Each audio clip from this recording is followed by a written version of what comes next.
हमारे अगले शायर, हमारे सीनियर शायर जिनकी शायरी फोक विजडम की हामिल है, मोहतरम असलम शौक साहब से मैं गुजारिश करूँगा कि माइक संभालिए। हासे ठट्ठे हो जाते ने, हासे ठट्ठे हो जाते ने, जज्बे मट्ठे हो जाते ने, नहीं हुंदे ते साध नहीं हुंदे, चोर ते कट्ठे हो जाते हैं। जी आज तो साथ भी बैठा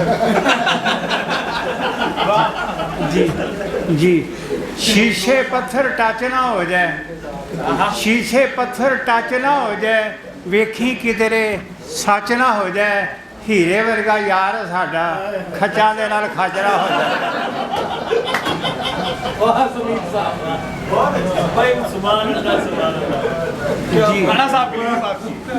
जी असी सौखे लख नौलखियां तो, असी सौखे लख नौलखियां तो, तेरे नाल मुहब्बतां रखियां तो, तेरा होर किसे नाल मिल बैना नहीं वेख्या जांदा अखियां।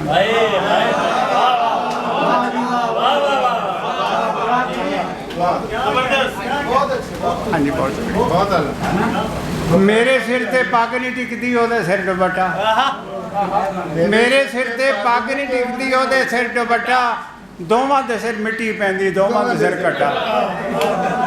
केड़ा इनू चंगा आखे केड़ा शौक सरावे, केड़ा इनू चंगा आखे केड़ा शौक सरावे, अपने मालक नाल बगावत अपने घर विच रट्टा, दोवां दे सिर मिट्टी पैंदी दोवां दे सिर कट्टा। मेरी गिट्टियों नीवी सुथन ओदी पिन्नियों उची है, मेरी गिट्टियों नीवी सुथन ओदी पिन्नियों उची है, मैवा जिन्ना लुचा रब्बा ओ भी ओनी रुचि है। मैनू बहुत शुक्रिया, मैनू सब सजावां कानू मेरे नाल जफावां कानू, छड्ड दिओ ये धड़ाबंदी चंगी नहीं है धड़ाबंदी, ना वो कतरा शबनम दा ना फुल्लां वर्गी सुची है, मैवा जिन्ना लुचा रब्बा ओ भी उन्नी रुचि। कच्चे बंदे कन्ना दे आखे लाके रन्ना दे, कच्चे बंदे कन्ना दे आखे लाके रन्ना दे, झोली पा सियापियां नू मगरों ला के मापियां नू, छड्ड जांदे जो रड़ियां ते लानत ऐसे पड़ियां ते। बहुत शुक्रिया।